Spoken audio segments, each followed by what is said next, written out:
আল্লাহ ইচ্ছা স্বাধীনতা দিছেন, আমাদেরকে রাস্তা দেখায় দিছেন। কর্মব্যস্ততা আছে বিদায়, কর্মব্যস্ততাকে আল্লাহ মাইনা নিছেন। এই জন্যই সময়গুলাকে, দিনগুলাকে, রাতগুলাকে, সপ্তাহগুলাকে, মাসগুলাকে, বৎসরগুলাকে বিভিন্নভাবে এরকম সেট করছেন যে এক রাত্র দিয়া ৮৩ বৎসর পুরা করা যায়, বরং ৮৩,০০০ বৎসর পুরা করা যায় অল্প সময় করার মাধ্যমে, অল্প সময় দেওয়ার মাধ্যমে। অল্প সময় এরকম শিক্ষাকেও ভাগ ভাগ করছেন, শিক্ষাকেও ভাগ ভাগ করে দিছেন। আর এটার উপরে কিতাবও লেখা আছে কতটুক শিখতে হবে। মোটা মোটা আপনি বলেন ২৪ লাইনের সংযোগ যদি রাখতে চান তাহলে আপনার ব্যালেন্সে টাকা থাকতে হবে, ঠিক না? যুক্তি তো না অযৌক্তিক? আল্লাহ যদি বলতো তুই সেজদায় পড়া থাকলে তোরে নেয়ামত দিমু, নাইলে দিমু না, তাহলে তো আপনার ২৪ ঘন্টা সেজদায় পড়া থাকতে হতো। আল্লাহ তো ২৪ ঘন্টার ভিতরে আপনাকে আমাকে শুধু ১ ঘন্টা চাইছেন। নামাজ পড়তে ১ ঘন্টা লাগে। আবার দেখেন সহজ কিরকম করছে, বুঝলে বুঝবেন, নাইলে বুঝবেন না। সহজ কিরকম করছে, তোমার ঠোঁট হেলাইতে হবে না, কিচ্ছু করতে হবে না, ইমামের পিছে দাঁড়াও, কিচ্ছু করতে হবে না। তোমার সমস্ত করণীয় ইমাম করবে, যদি না করলো তো দায় দায়িত্ব ইমামের মাথার উপরে পড়বে, তোমার মাথার উপরে পড়বে না। তুমি সালাম ফিরাইয়া মুস্কি হাসি দিতে পারো, নামাজ তোমার হয়ে যাবে। বলুক কোন হুজুর ফতুয়া দেখ যে ইমামের পিছনে দাঁড়ানোর পরে আত্তাহিয়াত পড়তে হয়, পড়া ফরজ, ওয়াজিব, না পড়লে হবে না, কেউ তো দিবে না। কেরাত পড়তে হয় না, কিচ্ছু পড়তে হয় না। এই উম্মতের জন্য সহজ করছেন, এটা সহজ শিক্ষা। তুই খালি নামাজটা ধর যায়, আবার সহজ করছেন, আবার সহজ করে দিছেন, আবার সহজ করে দিছেন। সহজ। আপনি একটা জিনিস চিন্তা করেন, কোরআনে ৩টা সূরা সবচেয়ে ছোট, সবচেয়ে সহজ। ওয়াল আসরি ইন্না আ'তাইনা কুল হুয়াল্লাহ, সবচেয়ে ছোট, সবচেয়ে সহজ। এটা পর্যন্ত ব্যবস্থা করে দিছেন যে কখনো কখনো যদি নিজে পড়তে হয় তে ৩টার বাহিরে যাইস না। যখন সহজ ছোট, এই ৩টা দিয়ে কাম সেরা নেয়। জিজ্ঞাস করবে না বড় বড় সূরাও তো আসিল, পড়লি না কেন? জিজ্ঞাস করেন, ছাত্র করে জিজ্ঞাস করবে কিনা? জিজ্ঞাস করবে না, কেন পড়লি না? সহজ করে দিছেন। একা একা পড়তে হলে সহজ সূরা ৩টা, ওয়াল আসরি ইন্না আ'তাইনাকাল কাউসার আর কুল হুয়াল্লাহু আহাদ। আবার কুল হুয়াল্লাহ, শুধু কুল হুয়াল্লাহ রাখেন নাই, ছোটা সূরা সবচেয়ে ছোট, বিলকুল ছোট, ছোট। কিন্তু যদি সওয়াবের দিক দিয়ে দেখি তো ১০ পারা কোরআনের সমান। সুযোগ দিছে, ইচ্ছা দিছে, রাস্তা দেখায় দিছে, পজিশন অনুযায়ী দেখায় দিছে। যে দুনিয়াতে যেই পজিশনে আছে পজিশন অনুযায়ী দেখায় দিছে। আবার ঝাইঝামেলাকে মাইনাও নিছে। আবার মাইনা নেওয়ার পরে, ঝাইঝামেলা মাইনা নেওয়ার পরে আবার সুযোগ করে দিছে, ঝামেলার জন্য তুই ২৪ ঘন্টা দৌড়াইতে পারস না, তাহলে সময় সুযোগ দিয়ে দিছে, এতটুক দৌড়াইলি 24 ঘন্টা হবে, 24 ঘন্টা হয়ে যাবে, এতটুক দৌড়াইলি। আসসালাতু ইলা সালাতি কাফারা, এক নামাজ থেকে আরেক নামাজ মধ্যবর্তী সময়কে ইবাদতেও গণ্য হয়, ইবাদত হিসাবেও গণ্য হয়, আবার গুনাহ করলে মাফও হয়। এক তীর দুই শিকার, অথবা তলোয়ারের দুই দিকেই ধার, সওয়াবও লেখা হয়, আবার কি গুনাহও মাফ হয়। ব্যবস্থা করে দিছে। তারপরেও যদি না মানি তো কোরআনে বলে দিছেন তোর হাতের কামাই তুই পায়ে কুড়াল মারবি। আজকে উম্মত নিজের কারণে নিজের পায়ে কুড়াল মেরা বসে আছে। যারা আমাদেরকে তেল মারবে এখন আমরা ওদেরকে তেল মারি। কসম খোদার, আমি তো চিল্লাইতে চিল্লাইতে কয়েক বছর হয়ে গেল, আজ পর্যন্ত তো কেউ মানতে চায় না। কথা মনে হয় উপরে যাই না, গেলে হয়তো দুনিয়াতে ছড়াইতো, ছড়ায়ও না। সারা দুনিয়ার তেল মারার কথা ছিল মুসলমানকে। হ্যাঁ, সারা দুনিয়া মুসলমানের কাছে বেচা বিক্রি করে যতটুকু লাভবান হয়, মুসলমান যতটুকু দুনিয়ার জিনিস ব্যবহার করে, কসম খোদার দুনিয়ার কোন জাতি এত ব্যবহার করে না, এত খায় না, এত পড়ে না, এত কাপড় চোপড় বানায় না, এত ঘর বাড়ি সুন্দর বানায় না। পেপার পত্রিকা দেখেন, মিডিল ইস্টের, সৌদিয়ানদের, আরবদের রাজাদের প্রাসাদ দেখা ট্রাম্পের মতো মানুষের চৌকো ছানা বড়া হয়ে যায়। কি বানায় রাখছে এটা? হ্যাঁ, ওর জিন্দিগি তো এরকম একটা প্লেন কিনতে পারতো না। 400 কোটি বিলিয়ন, 400 কোটি ডলার।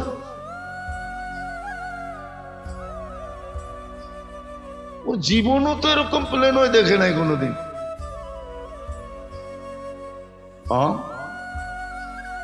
খালি উপহার দিছে ওরে, কি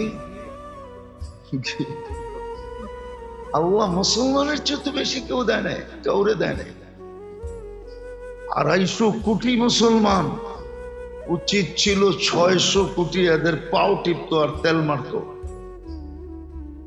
হয়তো তেলই মারতো, পাওই টিপতো। একজনের ভাগে 6 জন করে পড়তো, ঘরের কর্মচারী। আর মুসলমান বলতো খা, পর, মোজ কর, ফুর্তি কর, যা খুশি তা কর, আমার কাছে থাক। কিন্তু আজকে উল্টো মুসলমান তেল মারে। এটা তো এই জন্যই আমাদের হাতের কামাই, আমরাই সব উল্টা করে ফেলছি। এটাই কোরআন আমাদেরকে বুঝাইতে চাইছিল। সব তোমাদের সামনে আমি খুলে রাখছি, সহজ থেকে সহজ করে দিছি। এই জন্যই তো আমরা বলি যে 1 মাস যদি 100% মুসলমান খাটতো, রমজান মাসি যদি আল্লাহকে ইবাদত 100% করে খুশি করে দিতে পারতো, তাহলে 11 মাস মুসলমানের ইবাদতের দরকারও হতো। 11 মাস এমনি আল্লাহ খুশি হয়ে যেতেন, যে 1 মাসই তো 70 মাস, 11 বাদ দিলেও তো আরো ওর কাছে 59 মাস থেকে যাবে। ও আমার কাছে পাওনা হবে, আমি ওর কাছে কোত্থেকে পাওনা হব? ও করণীয় চুকাইয়া দিছে। কিন্তু আফসোস 1 মাসও তো 100% করে না, 50%ও করে না, 50%ও করে না। হ্যাঁ, জুমায় মুসল্লি বাড়ে, মানি 5 ওয়াক্ত বাড়ে না, তাও যদি জুমা 100% পড়তো, 30% মুসলমানও তো জুমা পড়ে না। হ্যাঁ, বুঝানোর জন্য বলতেছি, রাগ হয়ে যান না। আবার জুমার দিনও মসজিদে আল্লাহর জন্য দেয়, মসজিদে তাও সিরা টাকাটা, তাও সবচেয়ে ছোট নোটটা 2 টাকার নোট। এমন না যে সকালবেলা একটা কচকচা নোট লইছে যে আল্লাহরে দিমু, কচকচা দেই, কচকচা তো দেয় না। একটা বড় নোট দেই, তাও তো দেয় না। ওই দিলে দেখবেন 2 টাকার নোট, 5 টাকার নোট, 10 টাকার নোট, তাও পুরানটা, যেটা বাইরে দোকানদার নিবে না, কয় রাখ, এটা মসজিদে দিয়া দিব না। তাহলে আপনার কপালে সুখ আপনি চান কি করে বলেন? আসেন মেরে দোস্ত, আসেন আসেন, এটাই কোরআন বলছিল, ইন্নাল্লাহ লা ইউগাইয়িরু বিকওমিন, আল্লাহ মুসলমানের কপাল ওই পর্যন্ত ভালো করবে না, হাত্তা লা ইউগাইয়িরু বিআনফুসিহিম, যতক্ষণ পর্যন্ত আমরা নিজেদেরটাকে ভালো করার চেষ্টা না করব, ততদিন আল্লাহ সদিচ্ছায় আমাদের ঘাড় ধইরা আমাদেরকে ফিরাইয়া দিবে না। আর আল্লাহ যদি ঘাড় ধরে তাইলে কিন্তু কোনোদিন ছাড়ে না। আজকে যেরকম মুসলমানের ঘাড় ধরা পড়ছে, ঘাড় ধরা পড়ছে, ঘাড় ধরা পড়ছে আজকে মুসলমানের। আরে করলে তো করবো কি? এই যে দেখেন, বুঝার বিষয়, কিন্তু এত কিছু তোরা করলি, হ্যাঁ, স্বজাতি তো মুসলমান, ফিলিস্তিনি তো স্বজাতি আমাদের, ঠিক না? ফিলিস্তিনের জন্য কি হলো? কিছু হয়েছে?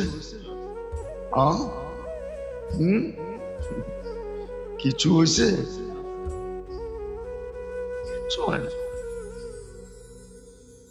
হ্যাঁ, হবে, একদিন হবে, এটাই সত্য, একদিন হবে। জমানা বায়ে খাল রহতা নেই, জমানা বায়ে খাল রহতা নেই, একরকম থাকে না, আসবে, দিন আসতেছে, আল্লাহ কোলায় নিয়ে আসতেছে, গুছায়া নিয়ে আসতেছে, আসবে আসবে আসবে আসবে, দিন আসবে, অচিরেই আসবে, দেখবো আমরা ওই দিন, দেখবো ওদিনই দেখবো, ওই দিন দেখবো। হ্যাঁ, আল্লাহ রসুল বইলা গেছিলেন, ওটাই দেখছে, সাহাবায়ে কেরাম দেখছে, সাহাবায়ে কেরাম দেখছে যে পারস্যের রানীরও তোমাদের ঘরে আসবে, দেখবে দুনিয়া একদিন। এই রাজা বাদশাদের হালও দুনিয়া দেখবে, হয়তো আমরা থাকবো না, কিন্তু আমাদের জেনারেশন দেখবে। দুনিয়ায় যারা থাকবে ওরা দেখবে এদের হাল, এদের হাল কি হয়, অবস্থা কি হয়। যেমন কিছু আমরা দেখছি, কিছু আরো সামনে দেখব, কিছু আমরা দেখছি না, না দেখি না, এখনো দেখেন নাই কিছু, সামনে আরো কিছু বেঁচে থাকলে দেখবো ইনশাআল্লাহ। কেন আল্লাহর কথাই সত্য, অমাকারু অমাকার আল্লাহ, আল্লাহু খায়রুল। তুই যতই চাল চালো, সর্বশেষ আমি চালবো। হ্যাঁ, এমন চাল চালবো দাবার, তোর রাজা সহ খায়া ফেলবো, রাজা সহ। অমাকারু অমাকার আল্লাহ, আল্লাহু খায়রুল মাকিরিন। যতই পাঙ্গা নেস না কেন, আমি যখন পাঙ্গা নিমু তখন বোঝা যাবে তুই কই থাকিস। পাঙ্গা বোঝেন? এটা ঢাকায়া শব্দ, নাও বুঝতে পারে, বিলকুল পুরান ঢাকার গভীরের শব্দ, নাও বুঝতে পারেন। আল্লাহ বলে পাঙ্গা, যখন আমি নিমু তখন বুঝমু তোর পাঙ্গা যায় কই, চাল যায় কই। আমরা দেখবো ইনশাআল্লাহ, কিছু যখন দেখছি সামনেরটাও দেখবো ইনশাআল্লাহ। কিছু লোককে আল্লাহ সজাগ করবে ইনশাআল্লাহ। দোয়া তো আর এমনি যাবে না, দোয়া হইতেছে, জমা হইতেছে, একদিন এটা বাস্ট হবে। হ্যাঁ, অ্যাটম বোম মারলে এরিয়া ধ্বংস হয়, ঠিক না? একটা দেশ ধ্বংস হয়, এরিয়া ধ্বংস হয়। আমাদের দোয়া যেদিন ফাটবে সেদিন সারা দুনিয়া কাঁপায় ফেলবে। দুনিয়ার কোনো ক্ষেত্তা থাকবে না যেখানে এটা না পড়বে। আল্লাহ আমাদেরকে এখনো ফিরে আসার সুযোগ দেন, এখনো সময়টাকে কাজে লাগানোর সুযোগ দেন। ওমা আলাইনা ইল্লাল বালাগ। এই মাসের 29 তারিখই 1 তারিখ হবে। ওয়াল ফাজরি ওয়া লায়ালিন আশ। আল্লাহ 10 রাত্রের কসম খাইছে, আর 10 রাত্রকে 10 লাইলাতুল কদর বানায় দিছে। যার একটা ছুটে গেছে তার জন্য সুযোগ আবার 1 বছর অপেক্ষা করতে হবে না, 2 মাসের মাথায় আবার আরেকটা আসতেছে। 2 মাসের মাথায় শাওয়াল, জিকাত, এখন জিকাত চলতেছে, জিকাদা, তারপরেই জিলহজ। 2 মাসের মাথায় আবার নিয়ে আসতেছেন। একটা ছুটে গেছে, সামনে 10টা আছে। ধরো 10 রাত্রকে 10 লাইলাতুল কদর বানায় দিছে। প্রত্যেকটা দিনকে 1 বছরের সমতুল্য বানায় দিছেন। 10 দিন 10 বছর, 10 রাত্র 10 লাইলাতুল কদর। এই ব্যবস্থাপনাও আল্লাহ দিয়া দিছেন, আর এটাও মেহেরবানি। যেন সারা বৎসরের ঝাইঝামেলা পোহানের মাঝেও অল্প সময় দিয়া, ক্ষুদ্র সময় দিয়া, ক্ষুদ্র সময় দিয়া যেন অতীত ভবিষ্যৎ দুটোটাকে ভরা নিতে পারে। অতীতেরও রিকভারি হয়, অতীতেরও পরিপূরক হয়, অতীতেরও যে কমি খামি হয়ে গেছে, শূন্য হয়ে গেছে, ওটাকে যেন ভরা নিতে পারে। আর এই উম্মত তো এতদিন বাঁচবেও না, 60-70 বছর বাঁচলেই অনেক। এই উম্মতকে আল্লাহ বেশি বাঁচাইতেও চান না। বেশি বাঁচলে বেশি খাটতে হবে, পরিশ্রম বেশি করতে হবে, এই জন্য বেশি পরিশ্রমও করাইতে চান না। বয়সেই দিয়েছেন 60-70 বছর, আর 70 বছরের ভিতরে অর্ধেকই আল্লাহ কি বলে এটাকে কনসিডার করছেন, ছাড় দিছেন, ছাড়, ডিসকাউন্ট দিছেন, অর্ধেকই ডিসকাউন্ট। 15 বছর পর্যন্ত শরীয়ত লাগু হয় না। প্রাপ্ত বয়স্ক যতক্ষণ পর্যন্ত না হয় শরীয়ত লাগু নাই, নিষ্পাপের খাতায় লেখা থাকে। আবার ডিসকাউন্ট দিছেন, যতক্ষণ ঘুমাবে ততক্ষণ কলম উঠানো থাকবে, বিরুদ্ধে কিচ্ছু লিখবে না। বরং দেখা যায় কলমকে পক্ষে লেখার জন্য একজন তো বিরুদ্ধে কিচ্ছু লেখে না, বিদায় কলম উঠায় রাখে।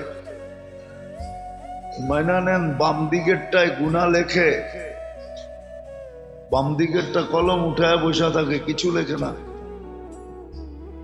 আর অনেক সময় দেখা যায় ঘুমে আসে, তারপরও ফেরেশতা সওয়াব লিখতেছে।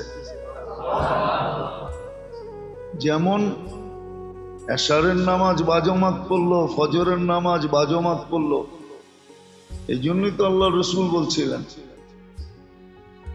লাউ ইয়ালামু উম্মতি মা ফিল আতামা, আমার উম্মত যদি জানতো এশারের নামাজে কি রাখা আছে, লা আতাইতুহু হাবওয়ান, তাহলে এশারের নামাজে হামাগুড়ি দিয়ে আসতো। এশার নামাজে কি রাখা আছে? আমার উম্মত যদি জানতো যে ফজরে কি রাখা আছে, তো ঘুমের কারণে ছুটা যাওয়ার যদি ভয় থাকতো, তাহলে ফজরের নামাজ না পড়া কেউ ঘুমাইতো না, হামাগুড়ি দিয়ে হলো ফজরে আসতো। যতই কষ্ট হোক ফজর কখনো ছাড়তো না। কিন্তু আফসোস তো এখানেই, কেননা ফজর আর এশা যখন পড়ে তো সারা রাত্র ফেরেশতা ইবাদত লিখতে থাকে। এমন না যে এক টানে ইবাদত থেকে ফেরেশতা ঘুমায় যায়, এমনও তো না। ফেরেশতা তো সারা রাত্র সজাগ থাকে আর মুহূর্তগুলোকে ইবাদত ইবাদত ইবাদত লিখতে লিখতে ফজর করে ইবাদত লিখতে থাকে। তো যেটা বুঝাইতেছিলাম, আল্লাহ করুক বুঝে আসুক, বুঝে আসুক, বুঝে আসলে কাজে দিবে, আর নাইলে তো জীবনটা তার গতিতে কেটেই যাবে, আমাকে ঠিকানায় পৌঁছেই দিবে। মৌতের রেখায় পৌঁছানো এটা জীবনের গতির দায়িত্ব, সে আমাকে মৌতের রেখায় পৌঁছেই দিবে। সত্য এটাই। তারপরে খুব সময় পাওয়া যাবে, সময়ও পাওয়া যাবে, ব্যস্ততা মুক্তও হব, কিন্তু সময় পেলেও দাম হবে না, ওটার কোনো দাম নাই। ব্যস্ততা মুক্ত হইলেও কোনো মূল্যায়ন নাই, কোনো মূল্যায়ন হবে না, ওই সময় করার কোনো মূল্য নাই। আজকেই মূল্য আছে। এই জন্য আল্লাহ মানুষের উপর এটা মেহেরবানি করছেন যে মানুষকে আল্লাহ পজিশন হিসাবে, দুনিয়ার অবস্থান হিসাবে প্রত্যেক ব্যক্তিকে বুঝাইছেন, আর চেষ্টা শেষ মুহূর্ত পর্যন্ত করছেন। আল্লাহর মতো সত্তা, আল্লাহর মতো জাত, আল্লাহর মতো সত্তা কণ্ঠনালীতে রূহ আসা পূর্ব মুহূর্ত পর্যন্ত অপেক্ষায় থাকেন যে বান্দা তওবার হাত উঠায় কিনা। যদি তওবার হাত উঠায়, কণ্ঠনালীতে রূহ আসার পূর্ব মুহূর্ত পর্যন্ত, কণ্ঠনালীর থেকে রূহ অতিক্রম হওয়ার পূর্ব মুহূর্ত পর্যন্ত আল্লাহ অপেক্ষা করেন যে তওবার হাত উঠায় কিনা। আবার গ্যারান্টি সহকারে হাত উঠাইতে দেরি, আমরা মাফ করতে দেরি করব না।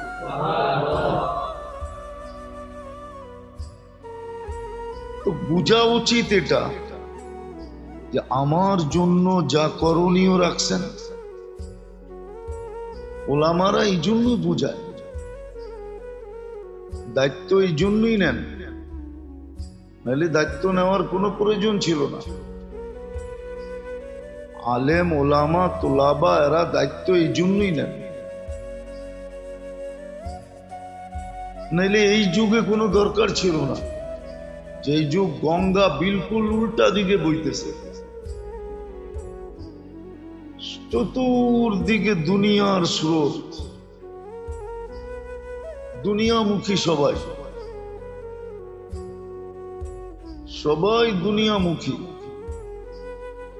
শুধু এই জীবনটা বুঝে আসতেছে। বিদ্যা সিদ্ধা যাই বলেন এখন সব দুনিয়া বুঝার জন্য। তুফানের চেয়েও বড় তুফান, সাইক্লোনের চেয়েও বড় সাইক্লোন চলতেছে এখন। শুধু দুনিয়া দুনিয়া দুনিয়া। আখেরাত খুব কমই উচ্চারিত হয়, এই শব্দটাও উচ্চারণ খুব কম হয়। আখেরাত শব্দটা, পরকাল শব্দটা খুব কম উচ্চারণ হয় আমাদের সমাজে। আমাদের সমাজে সারাদিন ইহকাল ইহকাল ইহকাল উচ্চারিত হয়। তারপর ওলামায়ে কেরাম দায়িত্ব নিয়ে বুঝান। জাতি যদি বুঝটাও সহি বুঝতো তাইলেও তো মনকে বুঝানো যেত। এই বুঝটাকেও তো জাতি উল্টা বোঝে। দেখবেন টকশো ঠকশো দেখলে দেখবেন বুঝবেন জাতি পুরো এই বুঝানোটাকে উল্টা বসতেছে, উল্টা বসতেছে, উল্টা বসতেছে।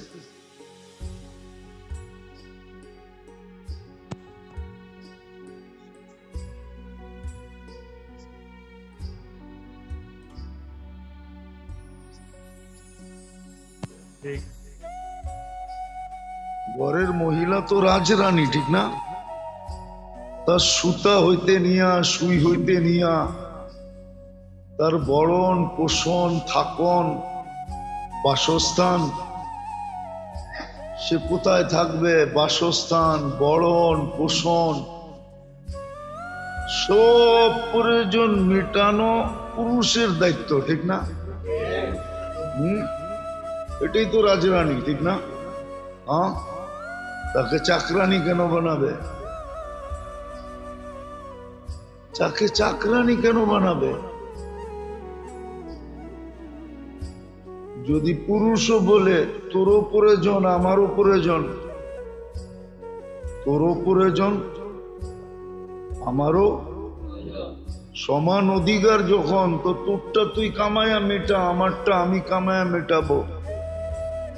প্রয়োজন হলে তুই আসিস, তাও ওই সময় যখন আমার প্রয়োজন হবে। দুইজনের প্রয়োজন যখন একসাথে মিলবে তখন তোর সাথে আমার প্রয়োজন মেটাবো, তুই আমার সাথে তোর প্রয়োজন মেটাইস। আর যদি তোর প্রয়োজন হইলো আমার হইলো না, তো আমি লাথি মেরে বের করে দিব। আমার হইলে তোর কাছে গেলে তুই লাথি মেরে বের করে দিস। পুরুষ তো এটাও বলতে পারে, ঠিক না?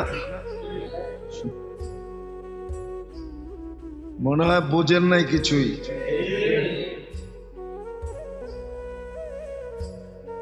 বুঝতেও চায় না, ওলামা বুঝাইতে চায় কিন্তু বুঝতেও চায় না, বরং এটা উল্টা বোঝে। না, এরা উল্টা করতেছে, এরা উল্টা করতেছে।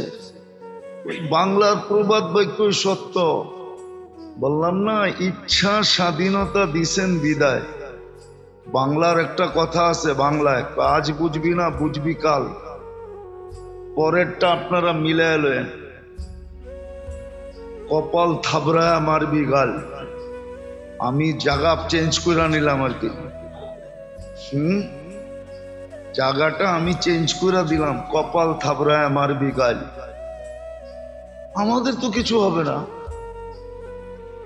হয়ও না আর হবেও না। হ্যাঁ, আলহামদুলিল্লাহ সুম্মা আলহামদুলিল্লাহ। আপনারা বলেন আর না বলেন, আমরা বলি, খুব বলি আলহামদুলিল্লাহ সুম্মা আলহামদুলিল্লাহ, কুঠিবার আলহামদুলিল্লাহ। আমাগো কপালে আল্লাহ যেগুলা লাগাইছে ওটি একবারও রাস্তায় নামবো না আন্দোলন করতে।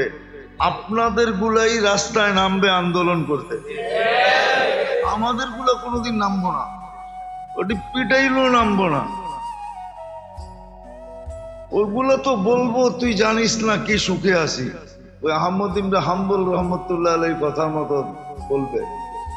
যদি জানতো বাদশার ছেলেরা আমরা কত সুখে আছি, তাহলে রাজত্বর জন্য লড়তো না, আমাদের থেকে সুখ ছিনায় নেওয়ার জন্য লড়তো। আমাদের গুলা কোনোদিন রাস্তায় নামবে না অধিকারের জন্য। আমাদের গুলা জানে যে অধিকার কতটুকু আমরা দেই, ওরা কতটুকু সুখী এটা ওরা জানে। আমাদের গুলা বোঝেন কি? দিনদার ওলা, দিনদার, দিনদারকেও যোগ করলাম। দিনদারের কপালে যেটি আল্লাহ মিটাইছে চুটাইছে, আর হুজুরদের গুলা কোনোদিন নামবে না রাস্তায়, পিটায়ও কেউ নামাইতে পারবে না। বলবে তুই জানিস না কত সুখে আছে, তোর ঘরে সুখ নাই, আন্দোলন কর, যত করতে মনে চায় কর। কিন্তু আমরা করব না। আমরা রাজরানীর থেকে চাকরানি হইতে চাই না, আমরা রাজরানী আছি, রাজরানী। যদি বলবো দামি কাপড় পরো না, দামি কাপড় রাখা আছে উপরে, পরবো, খুব পরবো, দেখায় দেখায় পরবো, খুব পরবো, উপরে রাখা আছে। আর আলহামদুলিল্লাহ সুম্মা আলহামদুলিল্লাহ, হ্যাঁ, কম পয়সার বরকতের কাপড়ের ভিতরে যে স্বাদ আছে, আপনার লাখ লাখ টাকার লেহেঙ্গার ভিতরে ওই স্বাদ নাই। যে বাড়িতে জিজ্ঞাসা করেন বউ পাঠায়া, যে তুই যে কম দামেরটা পয়রা বসে আসো, সেটার ভিতরে কিরকম স্বাদ, তুই পড়লে বুঝবি, না পড়লে বুঝবি না। মিষ্টি কোনোদিন বয়ান দিয়া বোঝানো যায় না। মিষ্টি তো জিহ্বায় লাগাইলেই বোঝা যায় যে এটা মিষ্টি, এটা বয়ান দিয়ে বোঝানো যায় না। যে এটা আমার আলোচ্য বিষয় না, কথায় কথা চলে আসলো এই জন্য বললাম, কথায় কথা চলে আসলো এই জন্য বললাম, বুঝবে। আজকে ওরাই চিল্লায় যারা বঞ্চিত, ওরাই চিল্লায় যারা, আর বঞ্চিত হবে না কেন? খুদ ফাঁসা কয়েদ মে বুলবুল ক্যা খাতা সৈয়াদ কি, কবির কথাই তো সত্য। खुद फंसा कैद में बुलबुल क्या खाता सैयाद की, गुल पे आशिक हो के बुलबुल जिंदगी बर्बाद की। নিজেরাই তো নিজেদের জালে ফেসে গেছে, কারো তো করণীয় এখানে কিচ্ছু নাই। নিজের জালে নিজে ফাইসা, এখন নিজের সুখ সব হারায়া এখন চিন্তা করতেছে দেখি সমান অধিকার নিয়ে কিছু সুখ পাই কিনা।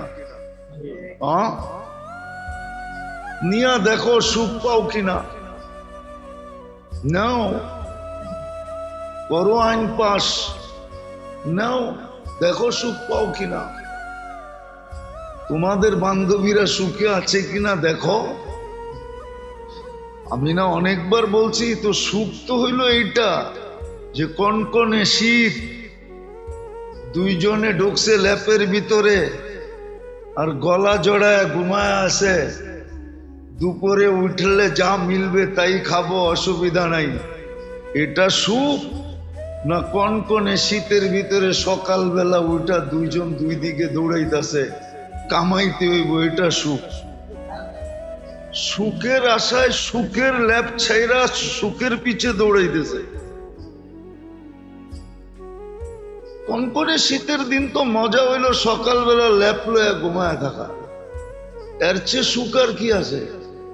তাও যদি দুইজন একসাথে হয়, বাকি ছোট ছোট পোলাপান আছে বললাম না, লাউড স্পিকারও বাইরে খোলা আছে বললাম না, নাইলে ভাঙ্গা চুরা বলন যায় একবারে। সুখ তো এটার ভিতরে। বুড়ারে জিজ্ঞেস করেন, হেও আমার কথায় বলবে এটাই সুখ। সুখ এটা না যে দুইজনই সকালবেলা উঠলো আর সুখ তালাশ করার জন্য কনকনে শীতে কাঁপতে কাঁপতে ছুটতে থাকলো, এটা না সুখ না। তো যেটা বুঝাইতেছিলাম, যেটা আল্লাহর এহসান, আল্লাহ আমাদেরকে বুঝাইতেছে, ইচ্ছা স্বাধীনতা দিয়া বুঝাইতেছেন, রাস্তা আমাদের সামনে খুলা দিছেন, দেখায় দিছেন কোন রাস্তায় তুমি চলবে। যেখান থেকে যাত্রা ওইখানে আবার কি করে পৌঁছবে, যাত্রা তোমার জান্নাত থেকে, জান্নাতে কি করে পৌঁছবে দেখায় দিছেন। এই দুনিয়ায় তোমার সুখ কিসে হবে? মানুষ তো সুখই তালাশ করে, সমান অধিকার তো সুখের জন্যই, ঠিক না? কি সুখের জন্যই তো। যদি সমান অধিকার সুখের জন্যই হয়, তাহলে তো নিয়ম এটাও হইতে পারে কয়েকদিন পরে হবে, আইন পাস হোক তাহলে হবে। যেমন ছেলের কাবিন দিতে হয়, কয়েকদিন পরে মেয়েরও কাবিন দিতে হইব। লেখা রাখেন, ছেলেরাও বলবে 5 লাখ আমি দিমু, 5 লাখ তুমি দিবা, তাইলে বিয়া করবো, নাইলে করবো না। মেয়ের বাবা তো এখনই যৌতুক লইয়া পেরেশান, যৌতুক লইয়া তো এখনই মাথা পেরেশান, ঠিক না? কয়েকদিন পরে কাবিনও আসবে, আবার এটাও বলবে সমান অধিকার, বাড়ি একটা তুমিও করো আমিও করি, 15 দিন তোর বাড়িতে থাকবো, 15 দিন তুই আমার বাড়িতে থাকবি। আর 15 দিন যদি বাড়ি না করতে পারোস তাহলে তোরে রাস্তায় রাখবো। কেননা সমান না, মাস সমান করে ভাগ করে নেব না। আবার খাটও কি নাইব, 15 দিন তোর খাটে ঘুমামো, 15 দিন তুই আমার খাটে ঘুমাবি। এমন কি চেয়ারও কি নাইব, 15 দিন তোর চেয়ারে বমু, 15 দিন তুই আমার চেয়ারে বসবি, এরকম ভাগ করব। দেখেন না, ইবতিদাই ইশক है रोता है क्या, आगे आगे चलो देखो होता है क्या। মাত্র তো শুরু, ইবতিদাই ইশক है रोता है क्या। উর্দুতে না প্রবাদ বাক্য আছে, মাত্র তো প্রেমের শুরু, এখনই কান্দোস কি লেগা, চলতে থাক, দেখ আগে কি হয়। খালি কান্না, কয়েকদিন পরে রশি গলায় লাগায় পাংখায় ঝুলবি, তারপরে যে ঠিক হবি, এর আগে ঠিক না। তো ইবতিদাই ইশক है रोता है क्या, आगे आगे चलो देखो होता है क्या। কয়েকদিন পরে দেখা যাইব বাচ্চা তো দুইজনের, সিজারের বিল তুই অর্ধেক দিবি আমি অর্ধেক দিব। হ্যাঁ, বাজার আমি করি, একদিন তুই করবি একদিন আমি করবি, একদিন তুমি টাকা দিবা একদিন আমি টাকা দিব, এরকম সব অর্ধেক অর্ধেক ভাগ হইব। তখন দেখা যাইব যে সুখ যায় কই। এখন যেরকম ইউরোপে আছে, হোটেলে বয়া দুইজনই খায়, বিল যার যারটা শেষে দেয়, বিল যার যারটা। আপনাদের না কাহিনী শুনাইছিলাম, জাপানের কাহিনী। কনকনে শীত, সকালবেলা যায় দেখি ওয়াটার গান দিয়া পরিষ্কার করতেছে। উপরে উঠার পরে জিজ্ঞাসা করছে, হুজুর নিচে কাউকে দেখা আসছেন? বললাম হ্যাঁ, এক লেডিকে তো দেখা আসলাম, এই কনকনে শীতের ভিতরে ওয়াটার গান দিয়া পরিষ্কার করতেছে। কয়টা আমগো ফ্যাক্টরির মালিকের বউ। আমি বললাম ফ্যাক্টরির মালিকের বউ মানে? এত বড় ফ্যাক্টরি, 300-350 ওয়ার্কার, ওর সমস্ত মাল বিদেশে যায়, এক্সপোর্ট হয়, লেদার ফ্যাক্টরি। ওর বউ সকালে এই কনকনে শীত, এই শীতে তো মজা হইলো দুইজনে এই সময় ল্যাপের ভিতরে ঘুমায় থাকা, একজন আরেকজনের গলা ধইরা। ও কি লিখা বট, ও চাকরি করে, চাকরি, ওর কাজ হইলো আমরা সারা দিন রাত যেটা ময়লা করে রেখা আসছি ওটা ওয়াশ করা ওর কাজ। ও আমার চেয়ে বেশি বেতন পায়। আরে ওর বেতন দিয়ে দরকার কি, ফ্যাক্টরি, ও তো রানী। স্বামীর ফ্যাক্টরি মানে এটার পুরা এন্টার মালিক ও, ঠিক না? আপনারা কামায় নিয়ে কার হাতে দেন? হ্যাঁ, কার হাতে দেন? রানীর হাতেই তো দেয়, ঠিক না? ও তো মালিক। হুজুর, প্রথম যখন 2005-এ আমি জাপানে গেছি, তারপরেও গেছি আমি জাপানে, 2005-এ যখন জাপানে গেছি আমি, তখনকার কাহিনী। তো বলতেছে, হুজুর ও যে হোটেলে খাবে পয়সা দিবে কে? ও যে জুয়া খেলবে পয়সা পাবে কোত্থেকা? ও যে ড্রিঙ্কস করবে এটার পয়সা দিবে কে?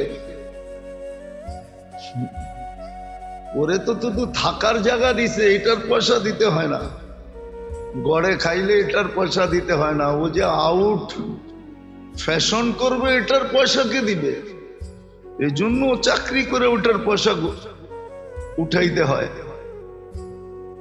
তো চলো, সুখ দেখা যাবে সামনে কতটুকু হয়, সুখ দেখা যাবে।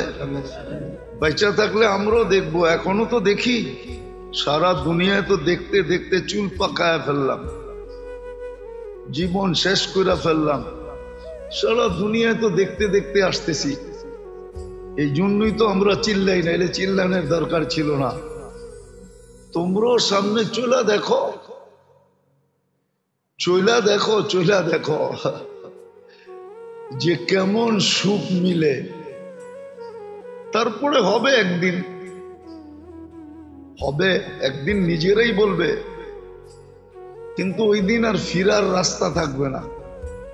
এক সময় হয় মানুষ বেলাইনে চলতে চলতে চলতে চলতে নিজেই ভাবে যে হুজুর আর ফিরার সুযোগ আমার জন্য নাই।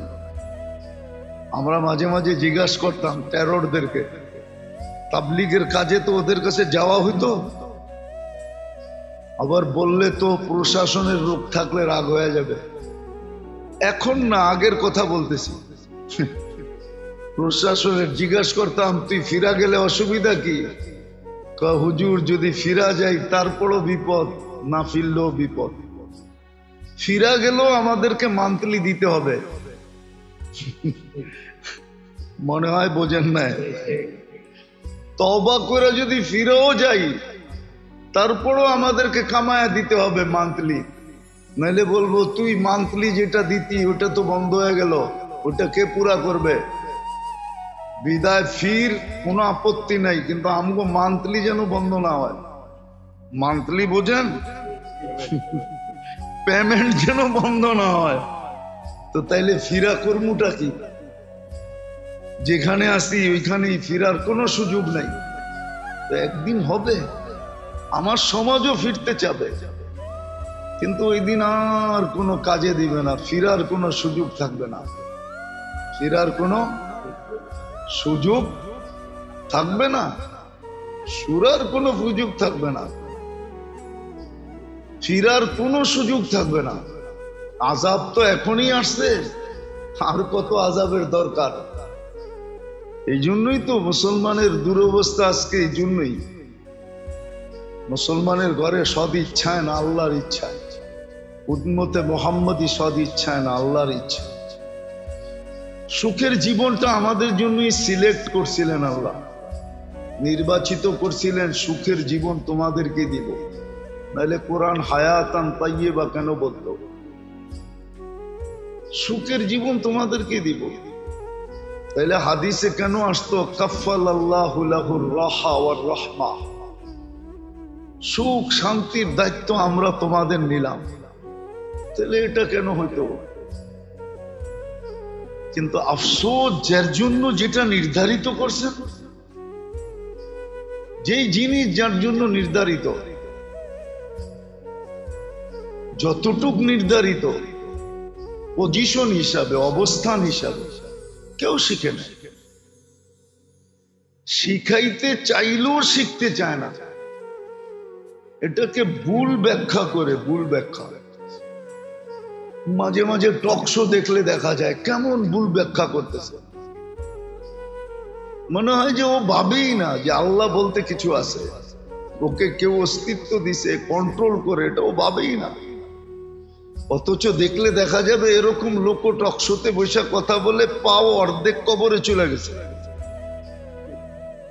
যে নাম বলা যায়, নাম বললে আপনারা চিনবেন, কিন্তু নাম বলতেছি না। টক শোতে এরকম এরকম। আবার ওরা বলে নেতা, জাতির লিডার বলে, জাতিকে বলে উন্নতি দিবে, সুখ দিবে, শান্তি দিবে। মনে হয় যে ওই ভান্ডারিগো কথাই সত্য, মনে হয় আর কি। ভান্ডারিরা কয় না আল্লাহর দন নবীরে দিয়ে আল্লাহ গেছে খালি হইয়া,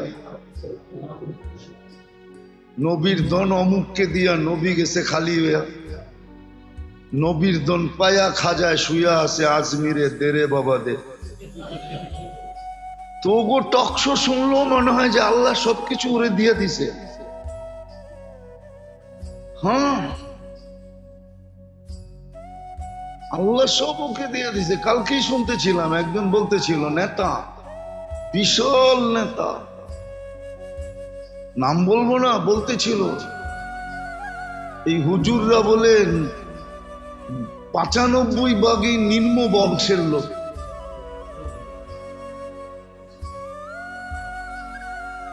মনে হয় আমাদের এই সমাজের সাথে কোনো রিলেশন নাই। আমরা সব চাঁদের থেকে আসছি, আবার চাঁদের দেশে চলে যাব। তাইলে এতবার তোমরা চাঁদের দেশে অভিযান করলা, এতবার অভিযান করলা চাঁদের দেশে, একটা মানুষও তো টোকায় পাইলা না। আমরা কি সব চাঁদের দেশ থেকে চলে আসছি? বিয়া শাদী আমাদের চাঁদের দেশে হয়, তাহলে নয়া বাজার শ্বশুর বাড়ি হলো কেমনে? শ্বশুরের বাড়িটাও তো চাঁদের দেশে হওয়ার কথা ছিল, ঠিক না? সব নিম্ন লোক, সব গরিব, সব নিম্ন লোক। যাক, তারপরও 8% তো রাখছে। 100% বললে কি করতাম? 92% বলছে, তারপরও তো 8% রাখছে, ঠিক না? কিন্তু যে বলতে ছিল টোকাইলে দেখা যাবে, টোকাইলে ওর বংশ বলি, টোকাইলে দেখা যাবে ও বিলকুল ক্ষেতের তে বাঙ্গাল হয়ে আইছে, পুরা ক্ষেত। অ্যাড্রেসও বলা যায় কোন জায়গার লোক। আমাদের চেয়ে বেশি নসল তো আপনারা জানেন না, জানেন? এইখানে কে আছে পর্দাদার নাম কইতে পারবেন? আমি আমার 12 পুরুষ পর্যন্ত বলতে পারবো। কত? আরে 12 পুরুষ না, 16 পুরুষ বলবো। আরে 16 না, একবারে 1400 বছর আগে হুজুর ইসলাম পর্যন্ত মিলাই দিব। ওইখান থেকে আদম আলাইহিস সালাম পর্যন্ত মিলাই দিব। আপনি তো পর্দাদার নাম বলতে পারবেন না, টক শোতে বসে টক টক করেন। আবার এ বলে জাতির উন্নতি করব, নেতা। এক একটার কথা শুনলে হায় হায়, সবর করো, আসতেছে দিন। নবীরা এটাই বুঝাইতেছে, ইন তাসখারু মিন্না ফা ইন্না নাসখারু মিনকুম কামা তাসখারু। আজকে মজা লও, অপেক্ষা করো, আসতেছে দিন। মজা তো আমরা নিব, দুনিয়া তোমার সাথে মজা নিবে, এমন মজা নিবে। তখন এই টক শো এটাও রাখা আছে আল্লাহর কাছে, সুরক্ষিত। কোনো কিছু হারায় যায় না। হারায় যাবে কোত্থেকে? 3 ধরনের চৌকিদার তো লাগাইছেন, কোত্থেকে হারাবে? ইয়ালামু কিরামান কাতিবিন ইয়ালামুনা মা তাফআলুন। তোমার সব কর্ম ভিডিও হইতেছে, ভিডিও ভিডিও এইখান থেকে আবিষ্কার হয়েছে। মানুষ ভিডিও আবিষ্কারের তথ্য এই 2 কাদের থেকে পাইছে, কিরামান কাতিবিন ইয়ালামুনা মা তাফআলুন। মানুষ অডিও পাইছে কোত্থেকে জানেন? Memory card. মা মিন কওলিন ইল্লা লাদাইহি রাকিবুন আতীদ। এই আয়াতের থেকে বিজ্ঞানীরা অডিও বের করছে, অডিও মেমোরি কার্ড বের করছে, আবিষ্কার করছে। সিসি ক্যামেরা কোত্থেকে আসছে জানেন? ইয়ালামু খাইনাতাল আয়ুনি ওয়া মা তুখফিস সুদূর। এইখান থেকে ক্যামেরা আবিষ্কার হয়েছে। বাঁচার কোনো রাস্তা নাই, তোমারটা লেখা আছে। মজা যেদিন লইব ওইদিন তোমার টক শো দেখায় দেখায় মজা লইব। এই দেখ তোর টক শো, তখন মজা নিবে। যাক, এটা আমার আলোচ্য বিষয় না। আমার আলোচ্য বিষয় ছিল দুনিয়ার প্রত্যেকটা বস্তু কিন্তু আমাদেরকে ধোঁকা দিতেছে, বিদায় বুঝতে পারতেছি না। দুনিয়াটা বুঝি বটে, কিন্তু মৃত্যুর পরে যে কি হবে এটা বুঝিও না, বুঝতে চেষ্টাও করি না, অ্যানালাইসিসও চিন্তাও করি না। চলতেছে জীবন, কিন্তু আসলে আখিরাত এত সহজ না। সহজ যদি হইতো তাহলে হাজারো কোটি মানুষকে কাঁদায় দিত না। আমরা তো ভাবি আমরাই বড় বুদ্ধিমান, শিক্ষিত, এটা সেটা। এটা আমাদের নিচক ভাবনা। রাগ হয়ে যাবেন বলবো? বলবো না? রাগ হয়ে যাবেন? দুনিয়ার যত বড় শিক্ষাই হোক না কেন, এটাকে সাধারণ শিক্ষা বলে, জেনারেল, ঠিক না? জেনারেলের ইংলিশে বাংলা তর্জমা কি? কি সাধারণ নিয়ে কি গৌরব করা যায় নাকি? তাহলে আপনি সাধারণ বিদ্যা নিয়ে গৌরব করেন কি করে? আমাকে বুঝান। আপনাদের শব্দই তো হলো জেনারেল।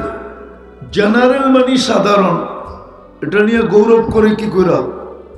অথচ সাহাবাদের কাছে ছিল তো অসাধারণ, নাইলে ওনারা ম্যাককে অনুগত্য করলেন কি করে? আমাকে বুঝান। দুনিয়ার টেকনোলজি সমৃদ্ধ, কিন্তু ম্যাককে অনুগত্য করে দেখা দেখ। ওনারা তো ম্যাককে অনুগত্য করছেন, টোকা দিয়া ভূমিকম্প দ্রবিত করছেন, হাতের ইশারায় অগ্নিগিরিকে পাহাড়ে আবদ্ধ করছেন। যান আপনি দাম্মামের পরে বাহরাইনের দিকে আসেন, এখনো তো চিহ্ন রাখা আছে 27 কিলোমিটার সমুদ্রের উপরে ঘোড়া দৌড়াইয়া পার হয়েছেন। আপনি 27 হাত পার হইয়া দেখায় দেন, মাইনা নিব। 27 কিলোমিটার। আমি তো 2 বার গেলাম মরক্কো, এখনো ওইখানে মিনার লাগানো আছে। উকবা বিন নাফে রাদিয়াল্লাহু তাআলা আনহু আটলান্টিকের পাড়ে দাঁড়ায়া বলছিলেন, ওই পারে কেউ আছে কিনা বলো, আমি এই সমুদ্র ঘোড়া দিয়া পার হব। আর অবশ্যই পারতেন, বিদায় একটু বোঝেন, কাজে দিবে, নাহলে দুনিয়ার এই সমস্ত কিছুই কাজে দিবে না। কবির কথাই সত্য হবে। যদি বললে আবার রাজাকারও বলতে পারেন, কেননা উর্দু বললেই তো রাজাকার, ঠিক না? তো উর্দু কবি ঠিকই লিখছেন, मिले खाक में अहले शाह कैसे कैसे, जमी खा गई नौजवां कैसे कैसे, अजल ने न छोड़ा किसरा न दारा, उसी से सिकंदर सा फाते भी दिहारा, हर एक लेके क्या क्या हसस सुधारा, परा रह गया यही ठाट सारा। শুধু ঐতিহ্য থাকবে আর কিচ্ছু থাকবে না, সত্য এটাই। শুধু ঐতিহ্য থাকবে। রাজা বীর বিক্রম নাই, বিক্রমপুর আছে। বাওয়াল রাজা নাই, কিন্তু বাওয়ালের জমিন নিয়ে এখনো কেস আছে বসুন্ধরার সাথে, নাই, কিন্তু বাওয়াল রাজা নাই। সত্য এটা, ঐতিহ্য থাকবে। এই জন্য যেটা বুঝাইতে চেয়েছিলাম, একটু সময় 10-15 মিনিট বুঝাবো।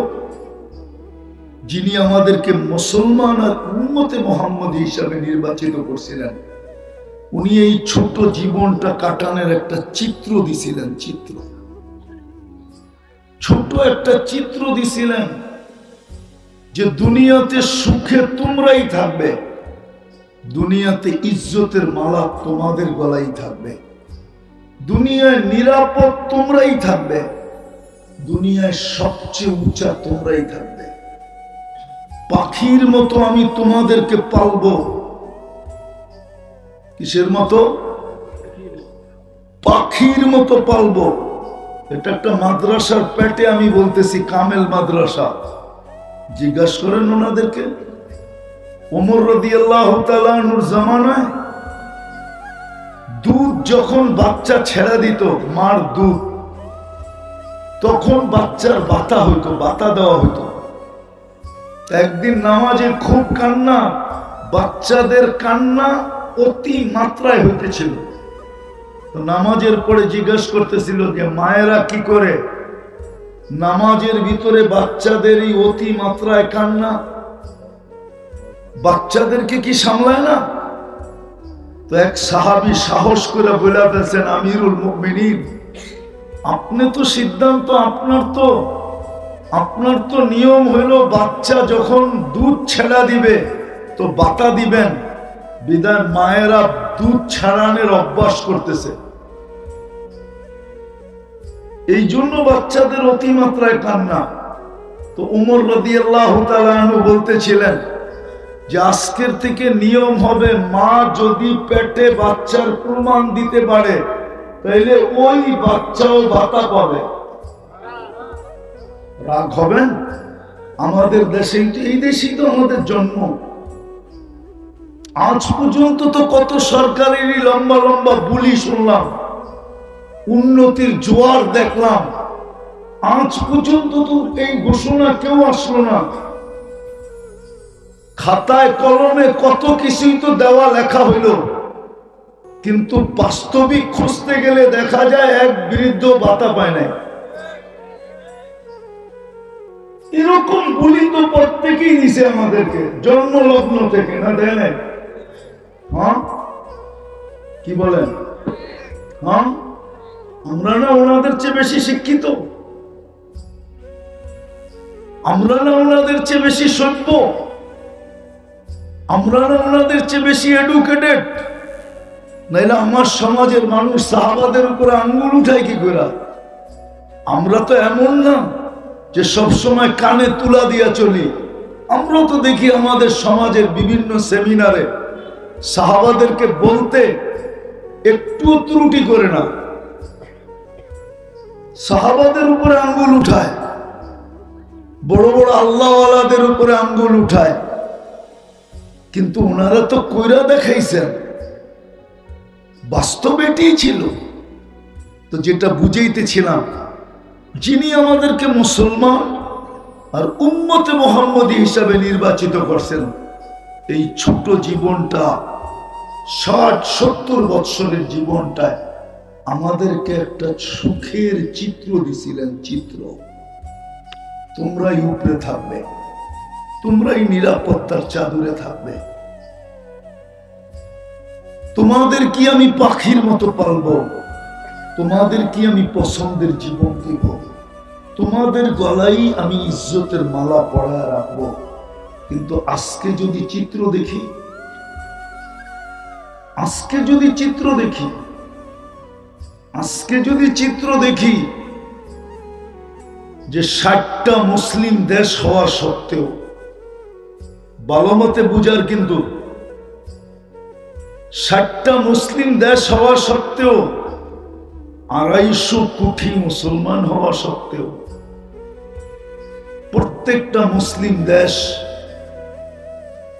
উন্নতির ছোঁয়া থাকা সত্ত্বেও, আজকে যে আমাদের উপরে না আমরা সবার উপরে, না কোনো নিরাপত্তা আছে আমাদের, না আমরা সবার উপরে, না আমাদের নিরাপত্তা আছে, না আমরা আজকে পাখির মতো লালিত পালিত, না ইজ্জতের মালা আমাদের গলায় আছে।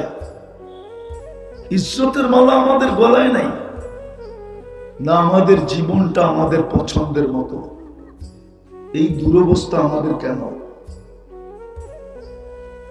আজকে যদি এই দুরবস্থা হয় তো কালকে কেমন হবে? কেননা আজকের দুরবস্থার প্রভাব কিন্তু কালকের উপরে পড়বে। কেননা কবির কথাই সত্য, এই দিন দিন না আরো দিন আছে, এই দিন নিয়ে যাবে তোমাকে ওই দিনের কাছে। এটার প্রভাব কিন্তু ওইখানে পড়বে। কেন? আমি দুটা কথা বলি শেষ করতেছি। মুসলমান নির্বাচিত করছেন আল্লাহ বটে, আল্লাহর পছন্দে, আল্লাহর ইচ্ছায়, আল্লাহর ভালোবাসায়। কিন্তু আমরা মনে হয়, আমাদের সবকিছু দেখলে মনে হয় আল্লাহর নির্বাচনটা আমাদের জন্য মঙ্গলময় ছিল না। মনে হয় এটা বাধ্যতামূলক ছিল। আমি এটাতে হ্যাপি না, খুশি না, সুখী না, আমি এটাকে পছন্দ করি না। যদি করতাম তাহলে আমরা ইসলাম মতেই চলতাম। আমার সমাজের 90% মানুষ, শিক্ষিত বলেন আর অশিক্ষিত বলেন, ধনী বলেন আর গরিব বলেন, সবাই ইসলাম বিরোধী জীবন যাপন। কেন? বোঝা গেল সে ইসলামকে লাইক করে না, পছন্দ করে না, যদিও আল্লাহ তাকে মুসলমান হিসাবে নির্বাচিত করছেন। কিন্তু একটা কথা আমি শেষমেশ বলবো, এটাই, আজ বুঝবেন না তো কালকে অবশ্যই বুঝে আসবে, কালকে অবশ্যই বুঝে আসবে, কালকে অবশ্যই বুঝে আসবে। যারা কাগজে মুসলমান, আমি তো গ্যারান্টি দিয়ে বলবো, আমাদের দেশে যাদেরকে আমরা নাস্তিক হিসাবে চিহ্নিত করি, ওরাও যখন সরকারি জায়গায় যেখানে ধর্ম লিখতে হয়, ও চুপে চাপে ইসলাম লেখা দিয়ে আসে, অন্য কোন ধর্মের নাম লেখে না। আপনার বিশ্বাস হয় না? যারা আমাদের দেশে চিহ্নিত নাস্তিক, আপনি